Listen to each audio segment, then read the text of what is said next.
ዮሐንስ ወንጌል ምዕራፍ 2 ከቁጥር 1 እስከ 11 ድረስ እናነባለን። በሶስተኛው ቀን በገሊላ አውራጃ በቃና ከተማ ሰርግ ነበር።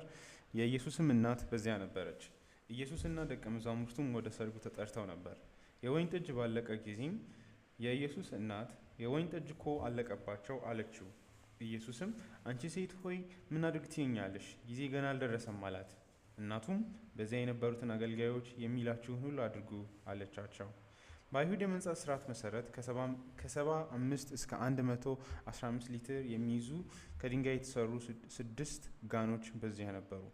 ኢየሱስ አገልጋዮቹን ጋኖቹን ውሃ ሙሏቸው አላቸው። እነርሱም ጋኖቹን እስከ አፋቸው ሞሏቸው። እርሱም ከላዩ ቀድታችሁ ለድግሱ ኃላፊ ስጡት አላቸው። እነርሱም እንዳዘዛቸው አደረጉ። የድግሱ ኃላፊም ወደ ወይን ጠጅ የተለወጠውን ውሃ ቀመሰ። ሆኖም ኬት እንደመጣ አላወቅም። ውሃውን የቀዱት አገልጋዮች ግን ያውቁ ነበር። እርሱም ሙሽራውን ለብቻው ጠርቶ ሰው ሁሉ በመጀመሪያ የሚያቀርበው ጥሩውን የወይን ጠጅ ነው፣ እንግዶቹም ብዙ ከጠጡ በኋላ መናኛውን የወይን ጠጅ ያቀርባል። አንተ ግን ጥሩውን የወይን ጠጅ እስካሁን አቆይተሃል አለው። ኢየሱስም ይህን የታምራዊ ምልክቶቹ መጀመሪያ በገሊላ አውራጃ በቃና ከተማ አደረገ፣ ክብሩንም ገለጠ። ደቀ መዛሙርቱም በእርሱ አመኑ ይላል። እግዚአብሔር እንዲያስተምረን እንጸልይ። እግዚአብሔር አባት ሆይ አሁንም እንድታስተምረን በፊትህ መተናል። ቃልህ እጅግ ድንቅ እንደሆነ ብዙ ታላቅ ነገሮች አይናችንን ትኩረት በማይይዙ ክፍሎች ውስጥ እንዳሉ እናውቃለን። ያንን ደግሞ ባለፉት የህይወታችን ጊዜያቶች ውስጥ አይተናል። ስለዚህ ዛሬም አምነን በፊት አለን እንድታስተምረን በእነዚህ ምዕራፍ ቁጥሮች ውስጥ ያለውን የልጅን የኢየሱስን ዋጋ ለኛ ለህይወታችን ለነፍሳችን ያለውን የልጅን የኢየሱስን ዋጋ ማየት እንድንችል ዘንድ እንድትረዳን፣ በዚህም እምነታችን በልጅ ላይ እንዲጠነክር እንዲያድግ፣ በእርሱ ላይም ያለን ረፍት እንዲጨምር፣ መደላደላችን ስር ሰደን በዚህ ወንጌል መቆም እንድንችል ዘንድ ምክንያት እንዲሆን ዘንድ እንጠይቃለን። ስለ ሁሉ ነገር እናመሰግንሃለን። ከአንተ ቸርነትና አባትነት የተነሳ ይህንን ቸርነት ስለምታሳየን እናመሰግንሃለን። በራሳችን ይህም ያልተገባን ሰዎች ነን። በልጅ በኢየሱስ ክርስቶስ ስም አሜን።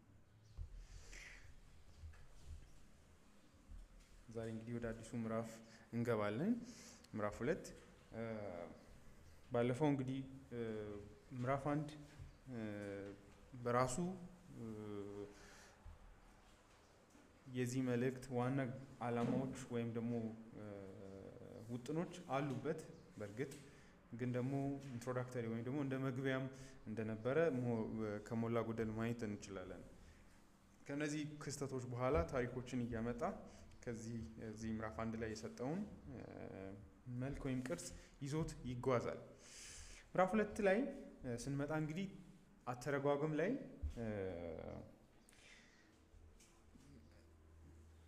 በጣም ይቸገራሉ ብዙዎቹ እና እንግዲህ ያ ችግር ከየት ነው የሚመጣው? ከሌሎቹ የዮሐንስ ወንጌል ክፍሎች ትንታኔ አንጻር ይሄኛው ክፍል ስቶሪው ብዙ ውስብስብ ትንታኔ የለውም። ዮሐንስ ምንም ነገር የማይል ይመስላል። ከዚህ የተነሳ አንዳንዶቹ ቀጥታ ፊት ለፊት ያለውን ከመውሰድ ይልቅ ይሄ ነገር ውስጣዊ ትርጉም ሊኖረው ያስፈልጋል በሚል ክፍሉን አንዳንዶች እኔ ሲጫኑት ልታዩ ትችላላችሁ ብዬ አስባለሁ። ያንንም ደግሞ ያወራው ሲሄድ ትመለከታላችሁ እና አንዳንዴ ቀስ ብሎ ማንበብ ጥሩ እንደሆነም ያሳያል ብዬ አስባለሁ። ሁለት አይነት ትርጓሜዎች የሚከተሉ አሉ። ለምሳሌ የመጀመሪያው ላይ አንድ ሰው ሲናገር ምዕራፍ 2ን በጊዜው ከነበሩ የተለያዩ ሃይማኖቶች፣ ፍልስፍናዎች ተነስተው ይህን ክፍል ይተረጉማሉ። ለምሳሌ በግሪኮች ጣዖት አለ ዳይኖሲስ የሚባል እና እዛ ላይ የወይን አማልክት ተደርጎ ይታያል። ከዚህ አንጻር ኢየሱስ እውነተኛ የህይወትን ወይን የሚሰጥ አካል ነው ብሎ ለማሳየት ነው ዮሐንስ የሚጽፈው። ከዛ ጋር ትይዩ አድርጎ ይሄኛው ሃይማኖት የተለየ እንደሆነ የክርስቶስ ኢየሱስ ወንጌል ለማሳየት ነው የሚጽፈው ብለው ክፍሉን የሚተረጉማሉ። አንዳንዶቹ ደግሞ በራሱ ይሄ ታሪክ አይቆምም ብለው ሁለተኛው ላይ ደግሞ ከብሉይ ኪዳን እንትኖችን ምሳሌዎችን ለመፈልፈል ይሞክራሉ። ያ ማለት ቁጥሮችን ሌላ ትርጉም እንዳላቸው ለማየት ማለት ነው። ለምሳሌ ሶስተኛው ቀን ላይ ነው ይላል። ስለዚህ ሶስተኛ ቀን በብሉይ ኪዳን ምንድነው ትርጉሙ? ኦኬ ፍጥረት ሶስተኛ ቀን ላይ የተፈጠሩት ፍጥረቶች ከመሬት ውስጥ ህይወት ወጥቷል። ስለዚህ ትንሣኤን ነው የሚያመለክተው። ኢየሱስ ክርስቶስን በሶስተኛው ቀን ተነስቷል ለዛ ይላሉ። ከዛም ወይን ምንድነው ትርጉሙ ሲባል የደስታ ምልክት ነው በብሉይ ኪዳን። ስለዚህ እንደዚህ እንዲያውም አንዳንዶቹ ደግሞ ማዲጋዎቹ 6 ናቸው። 6 ቁጥር ፍጹም አይደለም፣ የሰንበት ቁጥር አይደለም። ስለዚህ እንደዚህ እየተባለ ማለት ነውና ስለዚህ ታሪኩን በራሱ ከመቆሙ ይልቅ በብሉይ ኪዳን ስቶሪዎች ትርጉሙን ለማግኘት ይኬዳል። እነዚህ ሁለቱንም የሚከተሉ አሉ። ነገር ግን ክፍሉ በራሱ ካልቪን አንዱ የሚታወቀው በዚህ አይነት ነው። በጣም ግልጽና ቀጥተኛ ነው ተብሎ ነው የሚታወቀውና ተረጋግቶ ዝም ብሎ ነው ኤክስፖዚሽን የሚሰራው እና ትክክለኛ ነው ብዬም አምናለሁ። ሌላም ሰው እንደዚህ እዛው ክፍሉ ላይ ስታዩ ጠንካራ የሆኑ ምክንያቶችን በመስጠት ክፍሉ በክፍሉ ውስጥ መታየት አለበት። ሌሎችን ይሄ ግፊት ከየት ነው የሚመጣው ከተባለ ከሌሎቹ ለምሳሌ ዮሐንስ ወንጌል 6 ላይ ሲታይ ስለ መና አወራና መና ላይ ቲዮሎጂካል ነገሮችን ነው የሚያወራው። እንዴት ህይወትን የሚሰጥ እርሱ እንደሆነ ወይም ደግሞ አልዓዛርን ከሞት ያስነሳና እሱ እንዴት ህይወትን የሚሰጥ አካል እንደሆነ ይናገራል። ስለ ውሃ ያወራና እሱ እንዴት የህይወትን ውሃ እንደሚሰጥ። ስለዚህ ታሪኮቹ እዛው አያልቁም፣ ወደ ቲዮሎጂካል ትንታኔ ይሄዳል። ማለት ስነ መለኮታዊ የሆኑ ገለጻዎች ይሰጡታልና እዚህ ጋር ግን ምንም አልተሰጠም። ምንድነው ሰርግ፣ ምንድነው ፋይዳው በቲዮሎጂ? ስለዚህ ምንፈልግ ወደሚለው ይገፋቸዋል ነው ምንድነው ማድረግ ያለብን የሚል ጥያቄ ሊመጣ ይችላል። ይህ ማለት ዮሐንስ እንደዚህ አያረግም ማለት አይደለም፣ ያረጋል። ምክንያቱም አሁን እንዳወራሁት ከሌሎች ክፍሎች ላይ እንደዚህ አይነት አካሄዶችን እንደሚከተል እናያለን። ምክንያቱም ከዚህ ፊት ለፊት ካለው ታሪክ በስቲያ ያለውን ስነ መለኮታዊ አስተንትኖት ይሰጣል፣ ምንም ጥያቄ የለውም። ግን በዚህ ውስጥ ተወጥረን ደግሞ ራሱ ደግሞ ማውራትን መከልከል ደግሞ የለብንም። ምክንያቱም ጸሐፊው ወደ ታችም ሲሄድ አወራለሁ አይተወንም ብቻችንን። ማለት ታሪኮችን በጣም ፈልፍለን እንድንደርስባቸው አስጨናቂ በሆነ መንገድ የሚተው አይነት ሰው አይደለም። እንደምታዩት ቃላቶችን ጭምር ትርጉም እየሰጠ የሚሄድ ሰው ነው። መሲህ ማለት ክርስቶስ ማለት ነው፣ እንዲህ ነው። ረቢ ማለት መምህር ማለት እናንተን እንድትፈቱ ወይ ተደራሲያኑ እንዲፈልጉ በርደን የሚደብቅ አይነት ሰው አይደለም ነው። ራሱ ጉዳዩንም ስትመለከቱ ለመደበቅ የሚያስችል አይነት መልእክት አይደለም። በጣም በተቻለ አቅም ለሰዎች የዘላለም ሕይወት እንዲያገኙ በጣም ግልጽ የሆኑና ቀላል የሆኑ መንገዶችን መፈለግ አለበት። ምክንያቱም የሕይወትን ቃል በዚህ አይነት ድብብቆሽ ውስጥ ከተካሄደ ጥሩ ስላልሆነ ማለት ነው አይደል? ዝም ብለን እናስብ ከተባለ ማለት ነው። እግዚአብሔር ነገሮችን አይሰውርም አይደለም፣ ግን በእንዲህ አይነት መንገድ ደግሞ በጣም ውስብስብ ይሁን። አሁን ለምሳሌ የመጀመሪያውን ነጥብ ለምሳሌ ብታዩት ከግሪክ ፍልስፍና ጋር ወይም ደግሞ በጊዜው ከነበሩ ጣዖታዊ አምልኮች ጋር ነው ማየት ያለብን ከተባለ መጽሐፍ ቅዱስ ሰፊሽንት ላይሆን ነው፣ በራሱ ላንረዳው ነው።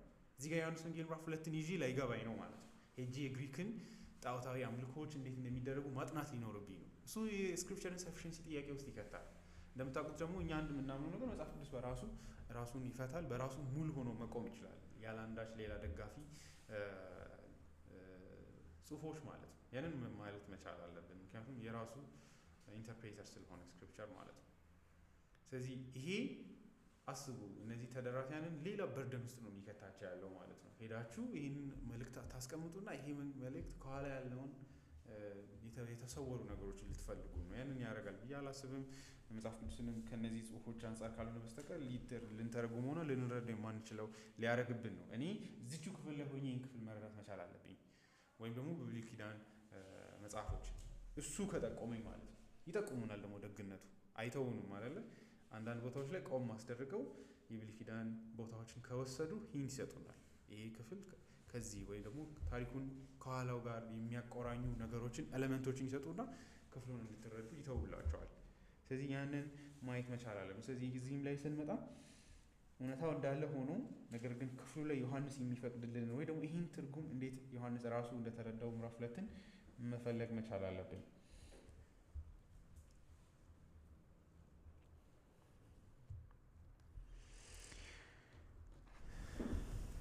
እንግዲህ ባለፈው ዮሐንስ ወንጌልን ስንገባ ብለን የጀመርነው እያንዳንዱ ቦታዎች ላይ መፈለግ ያለብን ኢየሱስ ክርስቶስ መሲህና የእግዚአብሔር ልጅ መሆኑን በተለያዩ መንገዶች ዮሐንስ ለማሳየት ነው የሚሄደው። ከዛ አንጻር እያንዳንዱ ታሪኮች ውስጥ መፈለግ ያለብን እሱን ነው። እሱን ካገኘን መጽሐፉን በአግባቡ አግኝተነዋል። ያንን በዚህ መጽሐፍ ውስጥ ስንተረጉም ማግኘታችንን እርግጠኛ መሆን አለብን። ዮሐንስም እንዴት ወደዛ እንደሚወስደን መመልከት መቻል አለብን። ግባቸው እሱ ስለሆኑ ማለት እነዚህ ታሪኮች የተመረጡት በዚህ መለኪያ እንደሆነም ነግሮን ማለት ነግሮን መጽሐፉን መጨረሻ ላይ መጽሐፉን እንዴት እንደጻፈው እንዴት ግቡ የመጽሐፉ ግብ ምን እንደሆነ ተናግሮናል። ስለዚህ በዚህ ረገድ ወደኋላ ይህንን ስናነብም ይህንን እያሰብን ማንበብ መቻል አለብን። ስለዚህ ይህን ክፍል ስንቀርብ ሌሎችንም ክፍሎች ስንቀርብ ለአንባቢው ሁለት ጥያቄዎች ይቀርባሉ ወይም ደግሞ ሁለት ጫናዎች ይመጣሉ ይላል አንድ ሰው። አንዱ በዛው ታሪካዊ እውነታ ውስጥ ያንን ምልክት መረዳት ወይም ደግሞ ያ ማለትም በዛው ታሪካዊ ፋይዳ ውስጥ ማየት ማለት ሙሉ ከክርስቶስ ኢየሱስ የዮሐንስ ወንጌል ውጥን አንጻር ማየት ነገሩን በጣም ትርጉም እንዲኖረው ያደርጋል። ካልሆነ ሌላኛው ደግሞ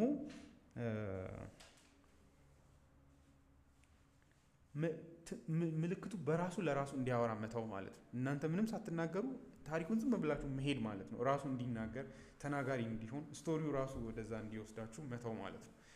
ወይ ራሳችሁ የተለያዩ ታሪኮችን አምጥታችሁ ያን ክፍል መፈልቀቅ፣ ካልሆነ ደግሞ ከታሪኩ ጋር በመፍሰስ ወዴት እንደሚወስዳችሁ መከተል ማለት ነው። ደግሞ እንደዛም ነው ደግሞ እንደምታዩት ሁሉም ሌሎች ታሪኮች ላይ እዚህ ላይም እንደዛ ነው። ስለዚህ አንድ ነገር ማድረግ የለብንም። ባለፈውም አውርቼ እንዳለፍኩት ምዕራፍ 1 ላይ እዚህ ላይም ይህን ታሪክ ከሁሉ በፊት ስለ ጋብቻ ምን እንማራለን ከዚህ መጽሐፍ ብለን መቅረብ የለብንም። ስለ ወይን ምንድነው ማሰብ ያለብን? እሱ ትልቁ ግብ አይደለም። እንደዛ መነበብ የለበትም። ሌሎችንም ደግሞ ኢየሱስን እንዴት እናገልግል ወር ደግሞ እግዚአብሔር እንዴት እናገልግል የሚሉ መርሆችን የምንወስድበት ክፍል አይደለም። እንደዚህ ትምህርቶችን ልናገኝ እንችላለን። የክፍሉ ግብ ግን ከሁሉ በፊት እሱ አይደለም። ያንን ምለው ለምንድን ነው ትዝ ይለኛል አንዴ 3 አይነት አገልጋይ አይነቶች አሉ። እንደ ማርያም አይነት አለ። ችግሩን ያይና ሶሉሽን መፍትሄ የሚፈልግ እንዲህ የሚያደርግ እና አት ዘ ኤንድ ታሪኩ ሲያበቃ ስለ ኢየሱስ አይደለም፣ ስለ ወንጌሉ አይደለም። የሆነ መርሆችን የምትወስዱበት ወደ መሆን ይሄዳል። እንደዛ እንዳይሄድ መጠንቀቅ አለ። ምክንያቱም ኦቶሪያል ኢንቴንሽን አለ። ማለትም ጸሐፊው እንድትሰሙ የፈለገው ድምፅ አለ። እንዲያውም ተቃራኒውን ነው እያዳመጥን ያለ ነው። ያንን ወደ ታች ሲሄድ ለማሳየት እሞክራለሁ። ስለዚህ ግባችን ኢየሱስ የእግዚአብሔር ልጅ እንደሆነ፣ መሲህ እንደሆነ፣ የእግዚአብሔር ልጅ እንደሆነና የዘላለምን ሕይወትን የሚሰጥ አዳኝ መሆኑን እምነትን ውስጣችን የሚፈጥር ስቶሪ ሆኖ ነው ይሄ ታሪክ ማብቃት ያለበት። እሱ ላይ ያለን ድፍረትና እርግጠኝነትን ከፍ የሚያደርግ መሆን አለበት። ምክንያቱም ግቡ እሱ ስለሆነ ዮሐንስ የዘላለምን ኢየሱስን እንድታምኑ እፈልጋለሁ፣ በዚህም የዘላለምን ሕይወት እንድታገኙ እፈልጋለሁ እያለ ስለሆነ ማለት ይህን መጽሐፍ ስናነብ ያ ነው ግባችን መሆን ያለበት።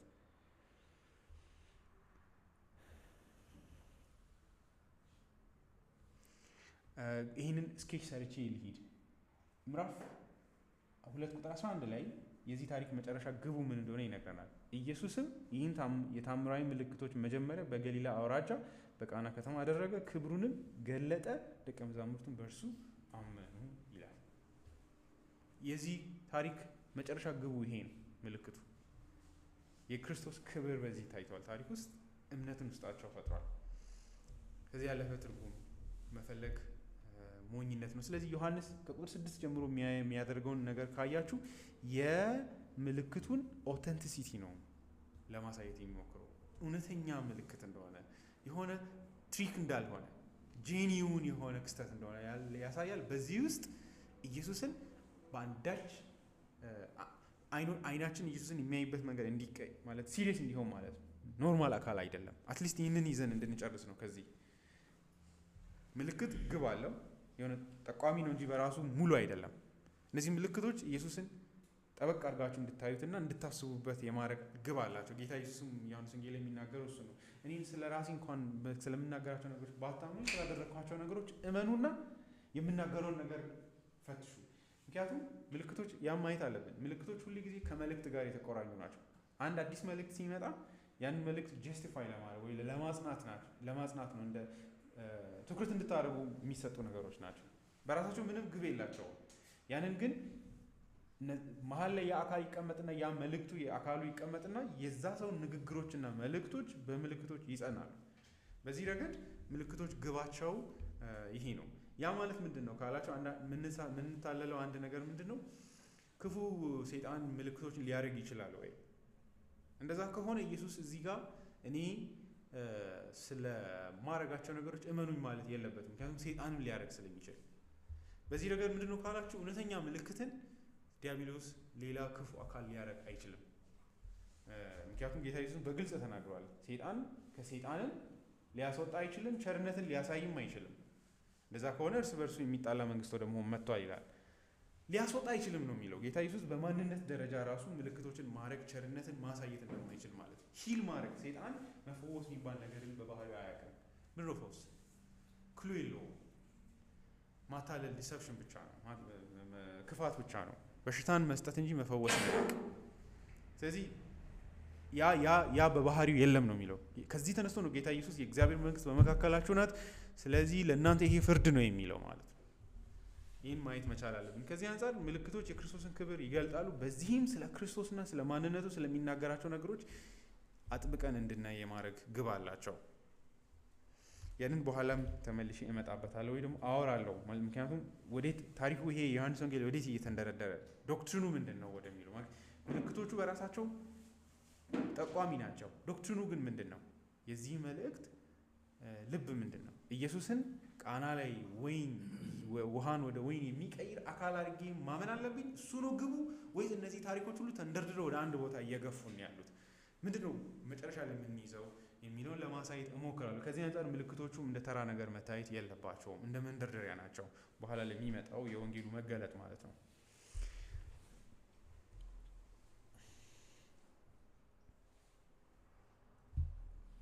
ቁጥር 1 በሶስተኛው ቀን በገሊላ አውራጃ በቃና ከተማ ሰርግ ነበር፣ የኢየሱስም እናት በዚያ ነበረች ይላል። እንግዲህ ቅድም እንዳልኳችሁ በሶስተኛው ቀን የሚለውን በዚህ አሁን ቅድም ባልኳችሁ አይነት ትርጉም የሚተረጉሙ አሉ። ሶስተኛው ቀን በፍጥረት ላይ የትንሣኤ ቀን ነው። ከመሬት ውስጥ ተክሎች ወደ ላይ የወጡበት ቀን ነው። ስለዚህ በዚህም ትንሣኤን ይወክላሉ። ከዚህ አንጻር ይህም የትንሣኤ ደስታን የሚያሳይ ነው ይላሉ። ከዛ የምትሄዱበት ይጠፋቸዋል። እሺ ቃልኩ ከዛ ምንድን ነው? ከዛ መሄድ ያቅታቸዋል ነው ታሪኩን በዛ አይነት ፍሰት ለመውሰድ ማለት ነው። እና ዮሐንስ ሶስተኛ ቀን እያለ ያለው ከምን አንጻር ነው ብለን የምንጠይቅ እንደሆነ ጌታ ኢየሱስን ናትናኤል እና ሌሎቹ ያገኙበትን የመጀመሪያውን ቀን ምዕራፍ 1 ላይ ያለውን በመቁጠር ነው። ደቀ መዛሙርቱን ካገኛቸው በኋላ የነበሩትን 3 ቀኖች ነው። አንደኛው ቀን ላይ መጥተው ያገኙታሉ፣ ሁለተኛው ቀን ላይ ያገኙታሉ፣ ሶስተኛው ቀን ላይ ወደዚህ ተጋበዙ ማለት ነው። በዚህ ውስጥ ምንድን ነው ግቡ ካላችሁ በሶስተኛው ቀን በገሊላ አውራጃ በቃና ከተማ ሰርግ ነበር። ግቡ ምንድን ነው ካላችሁ ቁጥር 11 ላይ ያለው ነው። የመጀመሪያው በገሊላ አውራጃ በቃና ከተማ ይህንን ምልክት አደረገ ይላል። ይሄ የኢየሱስ ክርስቶስ ሐዋርያቱን እንዳገኘ ፓብሊክ በሆነው ለህዝብ በሆነው አገልግሎቱ ለመጀመሪያ ጊዜ ምልክት ያደረገበት ቀን ነው። ስለዚህ በቀኖቹ በምልክቱ መካከልና ሐዋርያቱን ደቀ መዛሙርቱን ካገኘበት ቀን መካከል ያለው 3 ቀን ናት። የመጀመሪያው ናት ለማለት ነው። ብዙ ርቀት ሳይኖር የተደረገ የመጀመሪያው ክስተት ነው የሚለውን ለማሳየት ነው። ስለዚህ በሶስተኛው ቀን የሚለውን ይዘዋት የመጣው ከዚህ አንጻር ነው እንጂ በጣም የተወጠረ ከውስጥ ነገሮችን ፈልፍለን እንድናገኝ የሚገፋ አይነት አይደለም። ምክንያቱም አንደኛ ዣንራው ራሱ ይሄ መጽሐፍ የራእይ መጽሐፍ አይነት አይደለም፣ አሌጎሪካል መጽሐፍ አይደለም አይደለ? የራእይ መጽሐፍ ላይ ቢሆን በቃ አእምሯችሁን አዘጋጅታችሁ ነው መልእክቱን የምትጀምሩት። ቁጥሮችን በጣም ፐዝሎችን የተደበቁ መልእክቶችን ለማግኘት ምልክቶችን ለመፈለግ ማለት ነው። እና መጽሐፉን ስታነቡ ብዙዎቹን ምልክቶች ይዛችሁ ነው መሄድ ያለባችሁ። ቀስተ ደመና ምንድን ነው? የእግዚአብሔር ቀስተ ደመናው ዙፋኑን ከቦት ነበር ሲባል ኦኬ ኖህ ታሪክ ላይ እንደዚህ አይነት ነገር አለ። 6 ቁጥር ሲል ፍጥረት 6ኛ ቀን እንደዚህ ትሄዳላችሁ። 7 ሲል ቁጥሮቹን ሁሉ እየሄዳችሁ እየፈለጋችሁ ታነቡታላችሁ። ጽሁፉ ራሱ ምን ያደርጋል? አእምሯችሁን ለዚህ አይነት ንባብ ያዘጋጃል። ይሄ ግን ናሬቲቭ ነው፣ ስቶሪ ታሪክ ነው የሚተርከው። እንደዚህ አይነት ትርጓሜዎች ይኖራሉ ወይ? አዎ፣ ሲኖሩ ጸሐፊው ራሱ ይረዳናል፣ አይተወንም። ምክንያቱም ጽሁፉ ራሱ ግቡ ታሪካዊ ስለሆነ ወጣ ያለ ነገር ሲኖር ራሱ ይመራናል።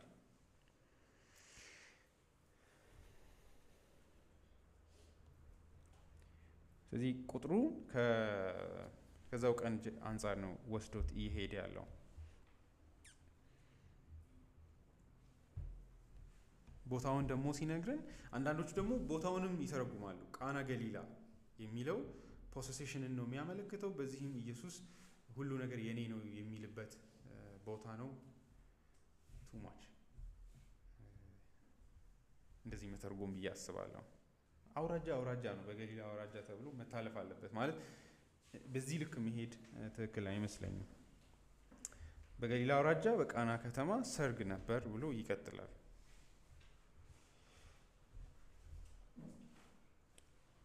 እዚህ ላይ እንግዲህ በገሊላ አውራጃ በቃና ከተማ ሰርግ ነበር የሚለው ቃና ዘገሊላ ተብሎ ነው የሚታወቀው። ለምንድን ነው ሲባል ሁለት አይነት ሊኖር ስለሚችል ነው ቃና ገሊላ የሚለው። ሌላ ገሊላም ቦታ ሊኖር ይችላል። ያንን እንድናስብ ያደርጋል። ቦታዎች ብዙ ጊዜ ዲስቲንክሽኖች የሚሰጣቸው ሌላ ያንን የሚመስል ቦታ ሲኖር ነው። እንግዲህ እዛው ቦታ ላይ የዚህ ትኩረት እንግዲህ የዚህ መጽሐፍ እዚህኛው ምዕራፍ ላይ እጅግ ውብ የሆነ ኤሌመንት አለ። በጥንቃቄ ከታየ የዚህ ክፍል ትኩረት ማርያም ናት። ይሄ ኢንትረስቲንግ ነው። ታሪኩ ስለ ሰርግ አይደለም፣ የፈለገው ማርያምን ነው። ምክንያቱም ይሄ ግለሰብ ዮሐንስ ሰዎችን እየጣለ ነው፣ እያስወገደ ነው። በሰዎች አእምሮ ውስጥ ጸጋ ሊገኝባቸው ይችላል ተብሎ ሊታሰቡ የሚችሉ ሰዎችን ዮሐንስን አወጣ። ሰው ሁሉ እንደ ትልቅ ነገር የሚያስበውን አካል እዚህ ጋር ደግሞ ማርያምን ያወጣታል። ማርያምና ኢየሱስ እንዴት ነው ሪሌት ያደረጉት ለማርያም? ምክንያቱም ይህ ጥያቄ ተራ ጥያቄ አይደለም። ወደ ታች ሲሄድ በደንብ አወራለሁ። ስለዚህ ትኩረቱ ማርያምን ይዟት ይነሳል። እንግዲህ ስለ ዮሐንስ ስናይ እኔ ጫማውን ጥፍር እንኳን ልፈታ የማይገባኝ ከኔ በኋላ የሚመጣው እሱ ከኔ በፊት ነበርና ከኔ ይልቃል። እኛ ሁላችን አይደለም ምንም ነኝ እኔ እኛ ሁላችን ብሎ ዮሐንስንም ሁሉንም ሰው ጠቅልሎ ከጸጋን የተቀበልነው እውነትን ያገኘነው ከክርስቶስ ኢየሱስ ውስጥ ነው። ሌላ ሁሉ ሰው ጸጋ የለበትም፣ እውነት የለበትም። እርሱ ግን የጸጋና የእውነት ሁሉ ሙላት ነው። ሁላችንም ሁሉ ድኗል የሚባል የሰው ልጅ በሞላ ያንን ጸጋ ያገኘው ቃልም ስጋ በመሆኑ ነው በማለት ዮሐንስንም ያወጣል። ሐዋርያቱን ሁሉንም ከሱ ጸጋ እንዳገኙ ይናገራል። እዚህ ላይ እንግዲህ ማርያም ትነሳለች። የኢየሱስ እናት በዚያ ነበረች በማለት ይገልጻል። ማርያም ከሚል ይልቅ የኢየሱስ እናት በማለት ነው የገለጻት። ካልቪን ከዚህ ተነስተው ምን ይላል? እንግዲህ ቦታው ለናዝሬት ቅርብ እንደሆነ እንድናስብ ያደርጋል። ምክንያቱም በዚህ ፍጥነት ልትመጣ እንደማትችል ብዙ ደግሞ እንደማይጓዙም ታውቃላችሁ። ህይወታቸው በተወሰነች ታውን ውስጥ ነው የሚወሰነው፣ ወይ መንደር ውስጥ ነው የሚወሰነው። ብዙ አይንቀሳቀሱም። ከዛ አንጻር አጠገብ እንደሆነ እንድናስብ ያደርጋል።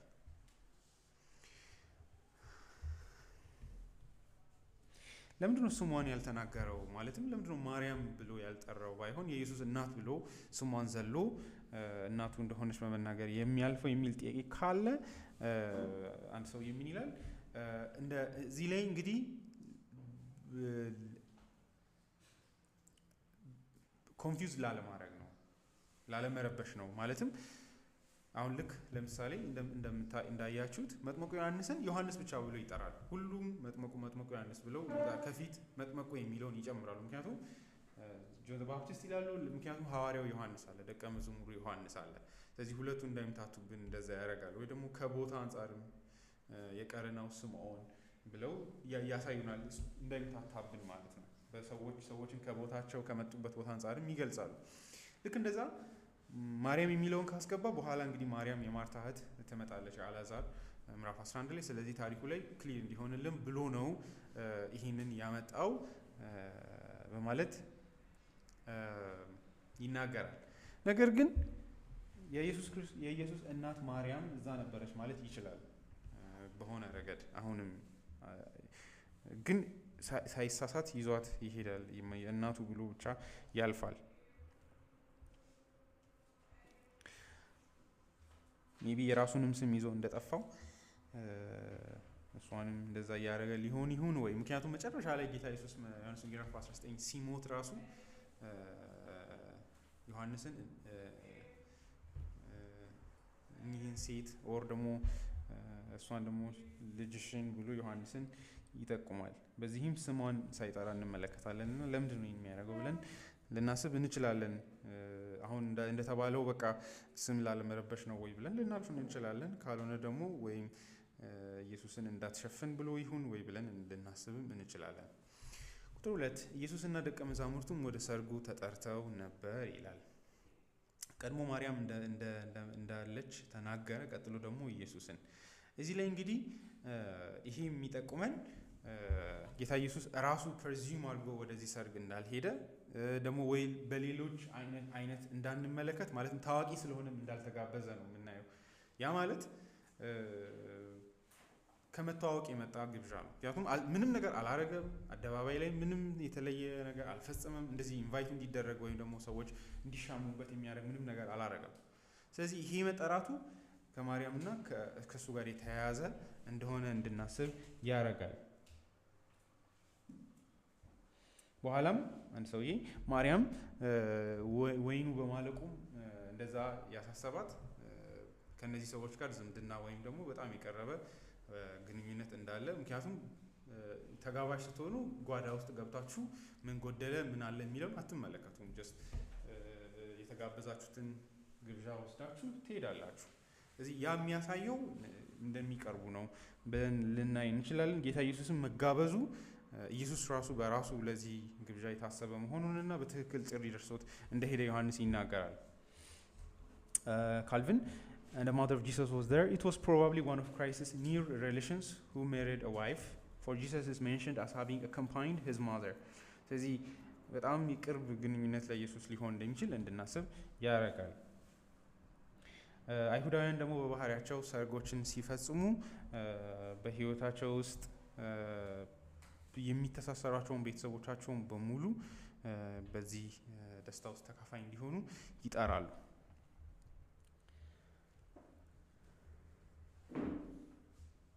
እንግዲህ እዚህ ጋር የተጠሩት ከክርስቶስ ጋር ደቀ መዛሙርት ሊሆኑ የሚችሉት ከ3 ቀን በኋላ ከሆነ ምዕራፍ 1 ላይ ያየናቸው 5ቱ ደቀ መዛሙርት ናቸው የሚሆኑት።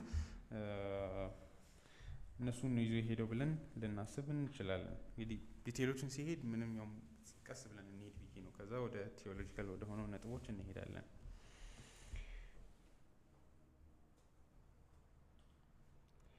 ሌላው እዚህ ላይ አንድ ደግሞ ታይቶ ሊታለፍ የሚችለው እንግዲህ እንደምታውቁት በትራዲሽን ማርያም መበለት እንደሆነች እንደሚነገር ታውቃላችሁ። ለዚህ ምክንያት አድርገው የሚያመጡት ዮሴፍ አይጠቀስም እዚህ ላይ እንደምታዩትና እንደሞተ በዚህ እድሜ እንድናስብ ያደርጋል። በተለይም እንደውም ከ12 ዓመቱ በኋላ ባለው ህይወቱ ሉቃስ ወንጌል ላይ እንዳያችሁት አይጠቀስም እና ሞስት ፕሮባብሊ በልጅነቱ እያለ እንደሞተም እንድናስብና ከዛ በኋላ በዚህ አይነት መንገድ ህይወታቸውን እንደኖሩ እንድናስብ ያደርጋል። አንዳንድ ጥሩ ናቸው እንደዚህ አይነት ነገሮችን ማወቅ። ሁሉን ነገር አቶ እንዳደገ እንድናስብም ያደርጋል። ሀዘናችንን ወይም ደግሞ የህይወት ችግሮችን አይረዳም ብለን ማሰብ አንችልም። ምክንያቱም በዚህ ዓለም ላይ ያላጣው ምንም ነገር ስለሌለ ማለት ነው።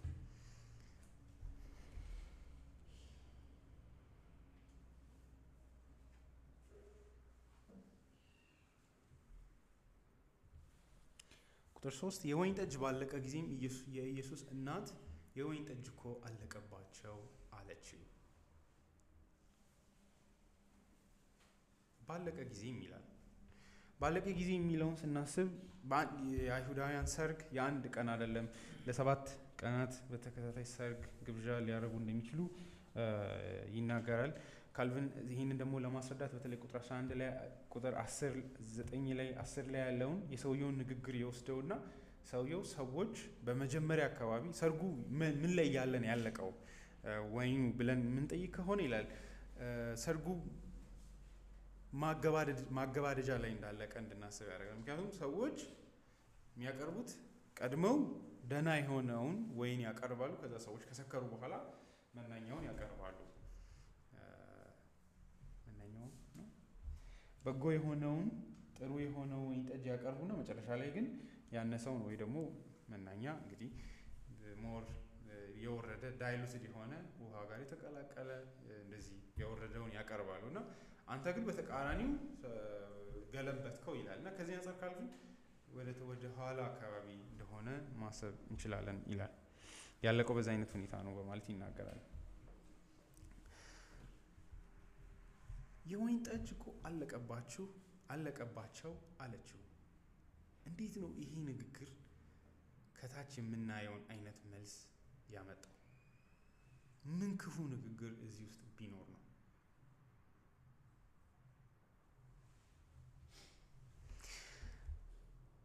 እንግዲህ ሰዎቹ ያለቀባቸው ምክንያቱ ምን ይሁን ወይ አይታወቅም።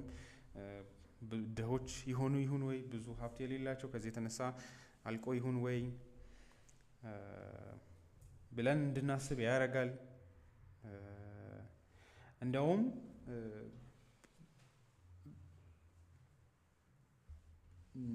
ያው እንግዲህ ይሄ ነገር ከተሰማ ውርደት ፎሎ ያደርጋል። አንዳንዶች እንደሚናገሩት ከሆነ ደግሞ እንደውም ሌጋሊ ራሱ ያስጠይቃል በማለት ይናገራሉ። ዋይን እንዲያልቅ ወይም እንደዚህ አይነት ውርደት ካመጣችሁ ማለት ነው እስከዛ ድረስ ልትጠየቁ ትችላላችሁ በማለት ይናገራሉ። እና ከዚህ አንፃር ይሄ አስጨናቂ ሁኔታ ሲከሰት የወይን ጠጅ እኮ አለቀባቸው ብላ ኢየሱስ ጋር መጣ ተናገረች።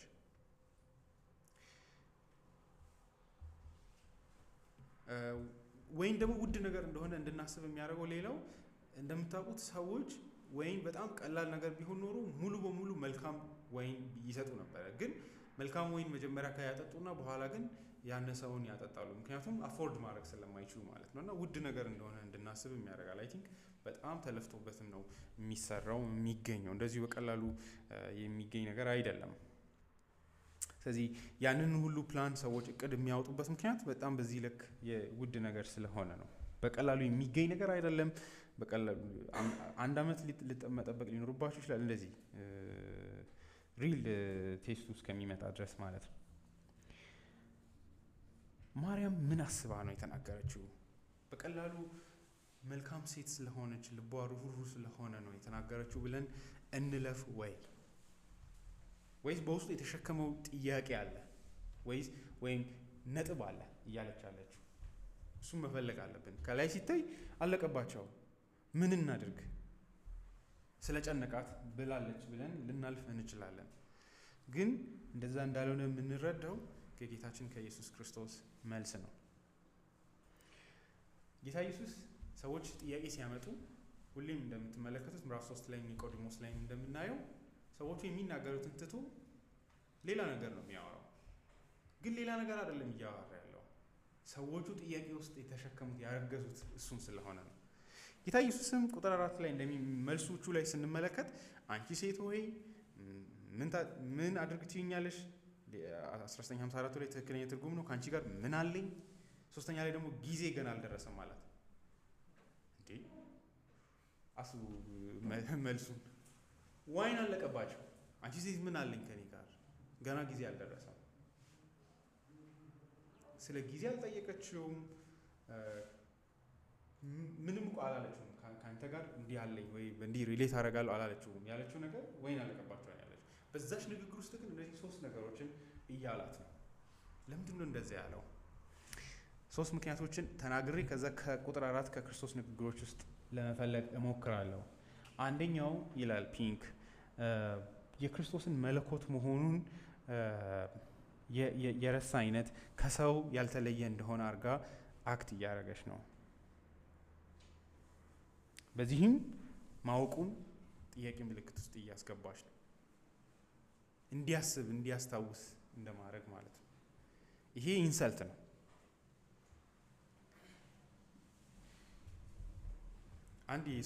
በዚህ መለኮትነቱን ኦፌንድ እያደረገች ነው ማለት ነው።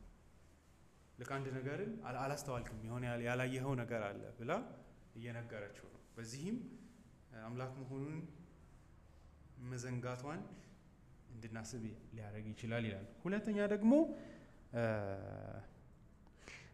እናታዊ የሆነውን ቦታውን ይህ ነገር ለማስደረግ እየተጠቀመችበትም እንደሆነ እንድናስብ ያደርጋል። ያንን ስልጣን እንዳላት አድርጋ እያሰበችም ውስጡ ያንን ተሸክሟል። ስለዚህ ሪማይንድ እያደረጋት ነው ማለት ነው። ምንም የለኝም ከአንቺ ጋር ብሎ ማለት ነው።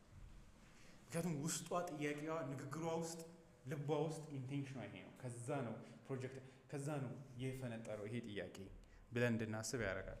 ሶስተኛ ላይ ደግሞ አንድ ሰው የሚላል ከልጅነቱ ጀምሮ ታውቀዋለች እና ከጊዜ ብዛት የተነሳ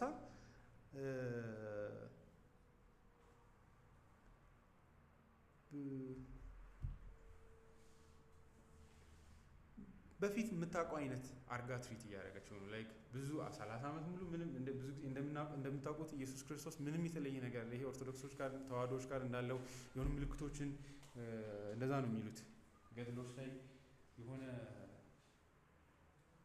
ነገር ሲያስቸግረው እንጨት ምናምን ብድግ እያደረገ ብቻ እንደዚህ ኢዚ አድርጎ ህይወትን እንደኖረ አድርገው ይናገራሉ። ላይክ የሆነ ነገር ሲያስፈልግ በቃ እየፈጠረ ማለት ነው።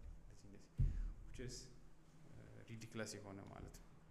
እንደዛ አይደለም። ጌታ ኢየሱስ እስከ 30 ዓመት ድረስ እንደ አንድ አናጺ እንደኖረ እንደ ተራ ሰው እንደሚያዩት ከወንጌል ምስክርነቶች ውስጥ እናያለን። ይሄ የምናውቀው አናጺው ዮሴፍ ልጅ አይደል?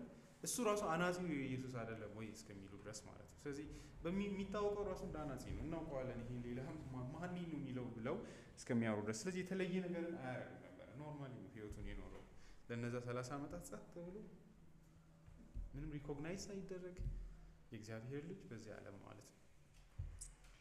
እና ያ ቆይታ አውቀዋለሁ አይነት ወደሚል ፋሚሊያሪቲ ማለት ነው። አውቀዋለሁ መልመድ ማለት ነው።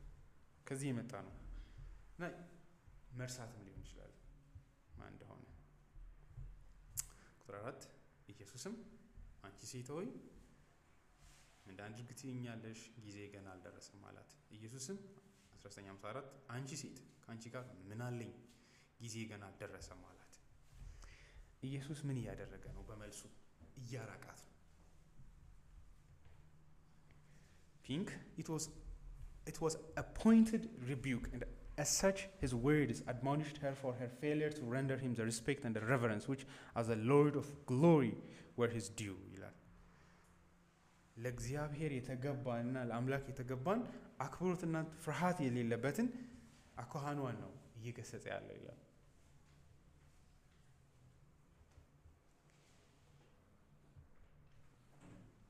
ይህ ክፍል በአግባቡ ነው መተርጎም ያለበት። ማርያምን ሰው ሁሉ ስለሚፈራ ያው ተዋህዶ ላይ ያለውን ይዞ ስለሚያነብ ክፍሉን በአግባቡ ያነበው።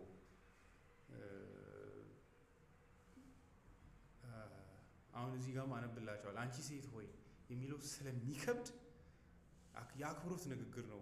ኦፍኮርስ በሆነ ሴንስ ይላሉ ሁሉ። ከዛ ይሉና ግን ምንም ብንል ግን የአክብሮት ንግግር ሊሆን አይችልም። እናቴ ማለት ይችላል።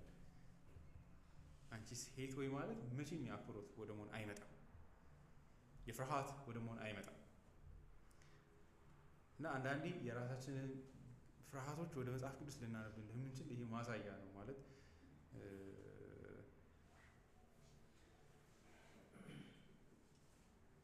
መባል አለባት እኮ ምን ችግር አለ ማለት ምን ችግር አለ ሳይሆን መባል የለባትም የሚለው ነው አደጋው።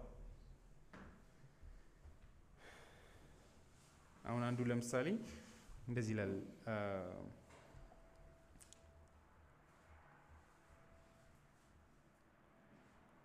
Woman, what I have to do with you, my hour has not yet come.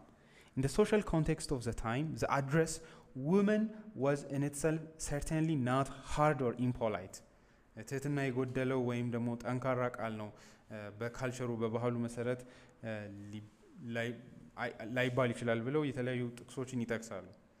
So also in other Greek writings, በሌሎችም የግሪክ ጽሁፎች but as the address of a son to his mother, ሌላ ሴትን ውጭ ያለችን ሴት አንድ ሰው አንቺ ሴት ሊላት ይችላል፣ ግን አንድ ልጅ እናቱን አንቺ ሴት አይልም ይላል። But as the address of son to his mother, it is not common and it may seem distant and impersonal.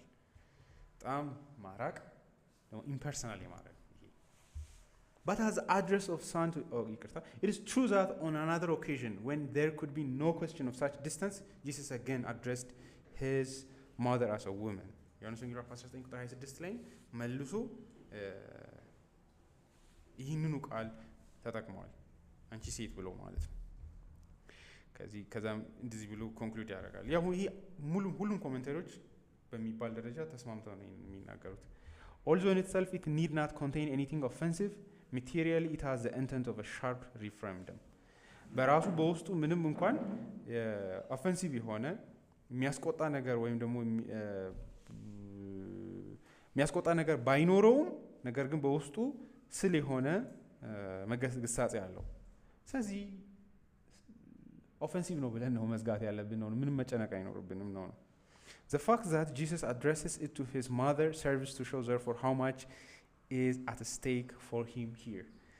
ይሄን ነገር አቅልሎ አለመውሰዱ ኢየሱስ እንግዲህ ትንሽ ነገርን የማይረባ ነገርን የሚያካብድ አካል አይደለም አይደለ እንደዚህ ካካበደ እዚህ ክፍል ውስጥ የሚያስጨንቀውን ኤሌመንት ማግኘት መቻል አለብን ለምንድን ነው የተቆጣው የሚለው ለማቅለል ለማስደብ ለማደብሰስ መሞከር ሳይሆን ለምንድን ነው እንደዚህ የተቆጣው ምንድን ነው እዚህ ላይ አትስቴክ ያለው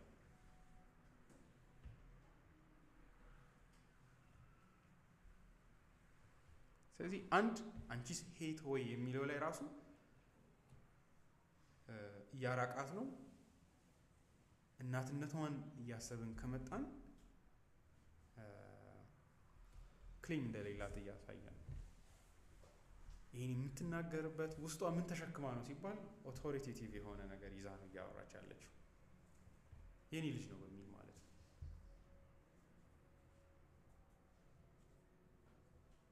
ሁለተኛው ሞር ግልጽ ያደርጋል ካንቺ ጋር ምን አለ እንዴት ሰው እናቱን እንደዚህ ይላል ካንቺ ጋር ምን አለኝ የሚለው ጥያቄ ምንም የሚል እንዴት ነው ምንም የሌለው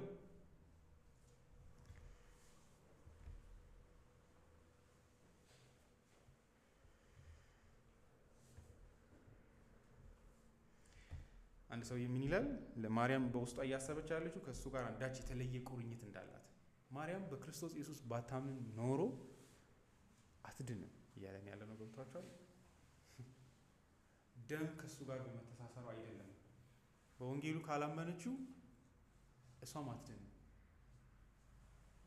ምንም ከሱ ጋር የላትም በእምነት ነው የምትተሳሰረው እሱን ራሱ ተናግሯል አይደል እናቴም ወንድሞቼ እህቶቼ የአባቴን ፈቃድ የሚያደርጉ ናቸው እሱ ውስጥ ምን አለ ማለት ነው የአባቴን ፈቃድ ካላደረጉ ወንድሞቼ ያደርጉ እህቶቼ ምቶቼ ያደርጉ እናቴም እናቴ አይደለችም እያለ ይሄ ለኛ ጆሮ የሚሰቀጥጥ ሊሆን ይችላል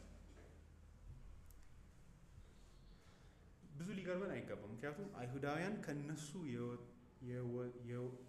ነው የወጣው ጌታችን ኢየሱስ ክርስቶስ ግን ያላዳናቸው አይደለ በእምነት ከክርስቶስ ጋር ሪሌት ካላረጉ ካልተቆራኙ በስተቀር ምንም አንዳች ጥቅም እንደሌለው ከክርስቶስ ጋር በደም መተሳሰር ያሳየናል ከማርያም ጋር በወንጌል እምነት ካሉን በስተቀር ምንም አንዳች ህብረት የለውም ሰውነቷን አልነሰደም ስጋውን አልነሳም ልንል እንችላለን ግን በሚያድን መንገድ ይሄ ብቻ ነው የሚጠቅመው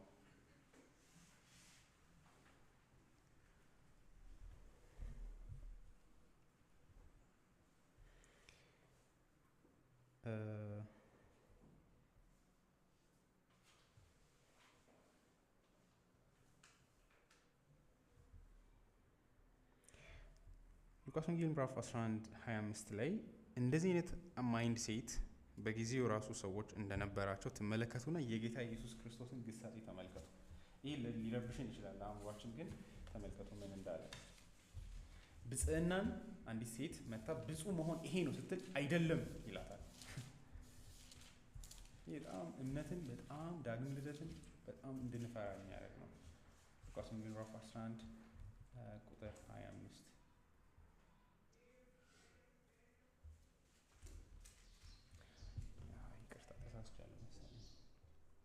ቁጥር 27 ኢየሱስ ይህን እየተናገረ ያለ ከህዝቡ መካከል አንዲት ሴት ድምጿን ከፍ አድርጋ የተሸከመችህ ማህፀንና የጠባሃቸው ጡቶች ብፁዓን ናቸው አለችው ከዛ መልሱ ነው እርሱ ግን ብፁዓንስ የእግዚአብሔርን ቃል ሰምተው የሚታዘዙት ናቸው አላት ይላል በጣም የሚገርም መልስ ነው አይደል የሚያስደነግጥም ነው ማርያምን እያሰብን ካነበብን ማለት ነው አንተ የተቀመጥክባቸው ማዕፀኖች የጠባሃቸው ጡቶች አንተ አይደለህ። እነዛ ኤሌመንቶች ምንድን ናቸው? ብፁዓን ናቸው ስትል ይሄ ስጋዊ የሆነ የሴትዮዋ መረዳት አይደለ? ጸጋ እንደሚገኝ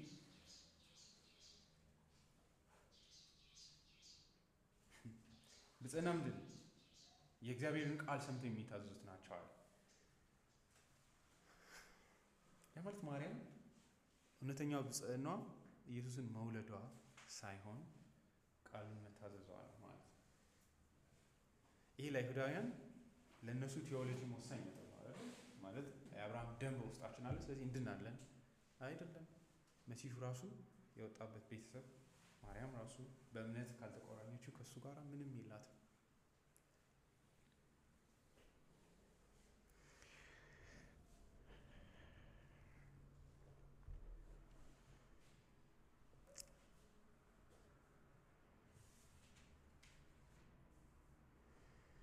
እና ሰውየው ምን ይላል? ሊትራሊ በውስጡ ንግግሯ ልክ የኔ ልጅ አይነት ነገር ማይ ቦይ አይነት ነገር ነው። እዛ ልጅ ሆኖ አጠገቧ ብዙ ጊዜ ከመቆየቱ የተነሳ ማለት ነው። ግን ይሄ የእግዚአብሔር ልጅ ነው፣ ቃልም ስጋ ሆነ ብለን የጀመርነው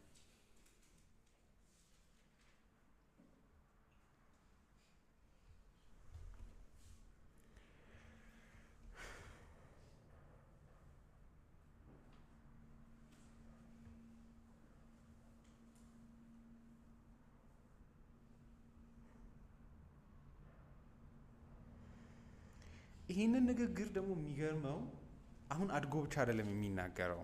እንግዲህ ትዝ እንደሚላችሁ ልጅ ሆኖ ሉቃስ ወንጌል ምዕራፍ 2 ላይ ቤተ መቅደስ ውስጥ ሄደው አገኙት ጠፍቶ። ከዛ ንግግራቸውን ሲያርም ታያላችሁ።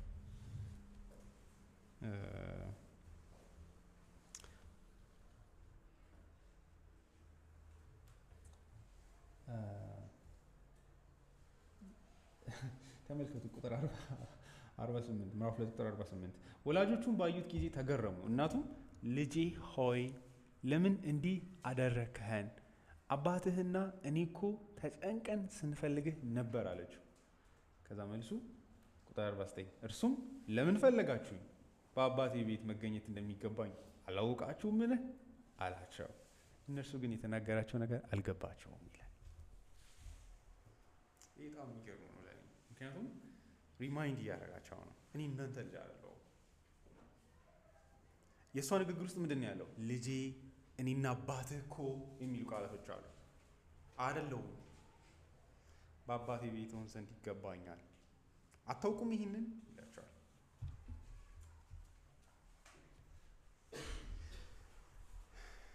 ሚሲያኒክ ኮንሽስነስን የኢየሱስን ከልጅነቱ ራሱ የእግዚአብሔር ልጅ እንደሆነ እና ወደዚህ ዓለም ለዚህ ስራ እንደመጣ ልጅ ሆኖ ራሱ እንደሚያውቅ ያሳየናል። ሊሞት እንደመጣ ማለት አስቡ። ከልጅነቱ ጀምሮ እነዛን ሀሳቦች እያሰባቸው ነው የኖረው። ሚሽን እንዳለ ያውቃል።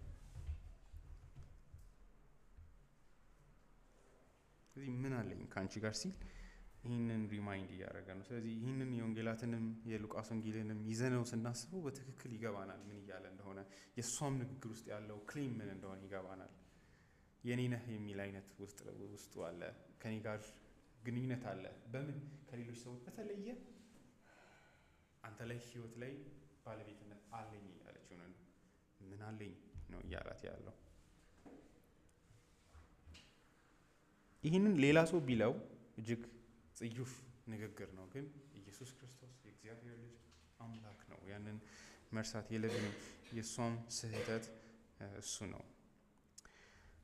ሶስተኛ ላይ ጊዜ ገና አልደረሰም አላት። ይሄ ደግሞ ከምን ጋር የተገናኘ ነው ካላችሁ እንግዲህ ሁለቱ ከላይ ያሉት አንደኛው ላይ ስልጣን እናትነትን አንቺ ሴት የሚለው ያወጣል። ሁለተኛ ላይ ደግሞ ምን አለኝ የሚለው ደግሞ አንዳች የጸጋ ምንጭ እና ወይ ደግሞ እሱ ላይ አንዳች ክሌም እንዳላት እንዳታስብ ይናገራል። ሶስተኛ ላይ ደግሞ አንድ ደግሞ በአእምሯ ውስጥ የምታስበውን ቴዎሎጂካል ነጥብ ደግሞ የሚነካ ንግግር ያነሳል። ጊዜ ገና አልደረሰም ማለት ስለ ንግግሯ ውስጥ ጊዜ ደርሷል የሚል ንግግር አለ ማለት ነው። እሱ ደግሞ ጊዜ አልደረሰም ይላታል። ምንድን ነው እዚህ ውስጥ ያለው ውጥረት? እንግዲህ ጊዜ መድረስ ከሆነ ኢሚዲየትሊ ነው ውሃውን ወደ ወይን መቀየር የጀመረው። ታዲያ ማለት ለምንድን ነው የሚናገረው ታዲያ አይደለ? ወዘነ ፍሪ በጣም በነዛ ትንሽ ደቂቃዎች በኋላ የሚያደርገው ነገር ከሆነ ለምን መናገር አስፈልገው? ስለዚህ ይሄ ነገር የሆነች የምጠብቃት ደቂቃ አለች እያለ አይደለ? ለዚህ ይህን ያህል መቆጣት አያስፈልግም። ላይክ ውስጡ ምንድን ነው ያለው? ካልቪን ለምንድን ነው ይህንን ጊዜ ገና አልደረሰም የሚለውን እየከለከለ ያለው ከተባለ ሰዎች ይህንን ምልክት ያደረገው እናቱ ስላዘዘችው እንደሆነ እንዳይታሰብና ይህንን ምልክት ከዛ ጋር እንዳያገናኙት ነው ይላል። as if it were in obedience to her command that he afterwards performed the miracle። ስለዚህ ይሄ ድርጊት እስቲ ይህን ታሪክ እንደዚህ ብለን እናስበው ነው። መታ ነገረችው፣ ከዛ እሺ ብሎ ቢሄድ ነው ይላል ካልቪን። እንደዛ ከሄድን በእሷ ትእዛዝ ስር ነው ያደረገው፣ ስለዚህ ክብሩ ይጠፋል ይላል። Both ought to be joined together, that Christ understands what it is necessary for him to do, and yet that he will not act in this matter at his mother's suggestion። እንግዲህ ይህን ስላችሁ ይቅርታ ታደርጉልኛላችሁ። ቾዘን ላይ እንዳታዩት አይጠቅማችሁ፣ ጣዖት መመልከት በሉት፣ ምንም ጥያቄ የለውም። ሮማን ካቶሊክ ነው ሰውየው እንግዲህ አክተሩ እና ይህን ሲል ላይ ምን ያደርጋሉ? ዋይኑ እንዳለቀ ትመጣለች እና ትመጣና አለቀ እኮ ትለዋለች። ከዛ አይኑን እያየች ፕሪስት ማለት እየማለደች ማለት። ከዛ በጣም ስዊት በሆነ መንገድ እዚህ ላይ እንግዲህ ቁጣ ትሆን ያለው ወደታች ይሄድ ቋዋል ማዳም it's not the hour ይላታል። ከዛ ፕሊዝ ትላለች። ከዛ ዙም ያደርጋሉ ፊቷን። ከዛ ኪዩት ያደርጉታል። በቃ እንደዚህ ብላ ልቡን እንዲህ ስትሰብር ምናምን ኦኬ አይነት ነገር ይላል።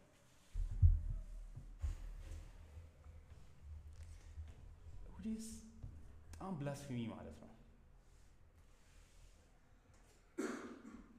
በተለይም ዮሐንስ ለመጽሐፍ የሚፈልገው ተቃራኒውን እንደማንበብ ማለት ነው። ይሄ ነው ኢየሱስን በራስ መልክ መስራት ማለት። ለዛ ነው ደግሞ ሰው መፍራት ያለበት። እነዚህ በፍጹም ሰዎች ይህንን መጽሐፍ መድፈር የሌለባቸው ማለት ነው። ከዛ መጨረሻ ላይ ቴንኪዩ ምናምን ይባባላሉ። ከሩቅ ሆኖ ያያታል፣ እሷም ቴንኪዩ ትላለች። ከዛ እንደዚህ ብሎ ይሄዳል። እነዚህ ሰዎች ጌታ ኢየሱስን አያውቁትም፣ የምር አምላክ መሆኑንም አያውቁ፣ ያህዌ እንደሆነም አያውቁ አይደል? ዮሐንስ እሱ ነው ደግሞ እየሰራ ያለው። ለሱ ማርያም ኢንሲግኒፊካንት ናት በዚህ አይን። ካልቪን ይህንን ከክብር አንጻር ነው ማየት ያለብኝ ይላል። ይሄ ጥሩ ነው፣ በጎ ነው ያስባለሁ። ከዚህ አንጻር ካልቪን በቃ ትንሽ ደቂቃ ቆይቶ ይሰራዋል ይላል። ስለዚህ እቺ ጊዜ ደርሳለች የምትለው ከተወሰነ ጊዜ በኋላ ይደርሳል፣ ከዛ መስራት ይጀምራል ብሎ ነው የተረጎመው። ይሄ ግን ወሳኙን ነጥብ መታው ነው። Calvin, my hour is not yet come. He means that he has not hitherto delayed through carelessness or indolence. ከግዴለሽነትና ወይ ደግሞ ከስንፍና አይደለም እስካሁን የዘገየው። But at the same time he states indirectly that he will attend to the matter when the proper time for it shall arrive. እግዚአብሔር የወሰነው የአባቱ ጊዜ ሲደርስ እንደሚሰራ እያሳወቀ ነው። ለዚህ ነው ጊዜው ሲደርስ ወደ መስራት የሄደው። የእግዚአብሔርን የመግቦት ጊዜውን ጠብቆ የተንቀሳቀሰው ሰዓቱን ጠብቆ በማለት ይናገራል። ክርክሩ ግን እዚህ ላይ እንደምታዩት የጊዜ ጉዳይ አይደለም። ትንሽ ደቂቃ ቀድመሽ ነው የመጣሽው አይደለም፣ እንደዛ አይደለም። ምንድነው ውስጡ የተሸከመው? አንድ ሰው የእጅግ ውብ ምን ይላል?